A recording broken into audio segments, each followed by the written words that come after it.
Hello friends, good evening. আজকে না আমি তোমাদের সঙ্গে রাত্রে খাবারের মেনুটা ভাবলাম শেয়ার করি। চলো। তো আজকে জানো তো আমি বানিয়েছিলাম সাম্বার ডাল। তো তার জন্য দেখো আমি সমস্ত সবজিপত্র কেটে নিয়েছিলাম, আর একটু বানিয়েছিলাম ঘরের তৈরি পনির করে আলু দিয়ে তরকারি, তার জন্য আলুগুলো কেটে নিয়েছিলাম। আর এদিকে সাম্বার ডাল বানানোর জন্য প্রথমে আমি অরহরের ডালটাকে অর্ধেক সেদ্ধ করে নিয়েছিলাম আর কড়াইয়ে দিয়ে দিয়েছিলাম সর্ষের তেল। সেখানে গোটা জিরে, গোটা সর্ষে, গোটা রসুন আর কারি পাতা ফোড়ন দিয়ে দিয়েছিলাম। আর শুকনো লঙ্কা দেওয়া যেতে পারে, যেহেতু আমাদের বাড়িতে বাচ্চা আছে তাই আমি শুকনো লঙ্কাটা দিয়ে নিব। আর এটাও কড়াইয়ের মধ্যে সমস্ত সবজিপত্র দিয়ে একটু পেঁয়াজ দিয়ে, একটু ধনে গুঁড়ো, জিরে গুঁড়ো, একটু সামান্য আদা বাটা, নুন, হলুদ এসব দিয়ে ভালো করে নাড়াচাড়া করে নিয়েছি। তারপরে দেখো কুকারের মধ্যে সমস্ত সবজিগুলোকে দিয়ে দিয়েছিলাম, আর দিয়ে দিয়েছিলাম একটু মসুরির ডাল, আর দিয়ে দিয়েছিলাম টক জল। ঠিক আছে, তারপরে একটু পরিমাণ মতন জল, আর এখানে দিয়ে দিয়েছিলাম একটু সাম্বার মশলা।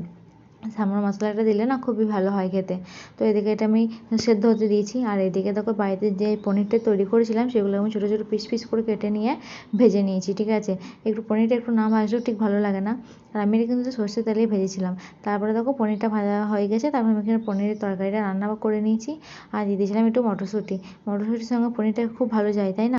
আর দেখো আমার রান্নাবান্না সমস্ত কমপ্লিট হয়ে গেছে, আমার ডাল পুরো সেদ্ধ হয়ে গেছে, আর এর সঙ্গে করেছিলাম ভাত। আর চলো তাহলে বাই। আর তোমরা কিন্তু অবশ্যই জানিও তোমাদের কি রাত্রে রান্না হয়েছিল।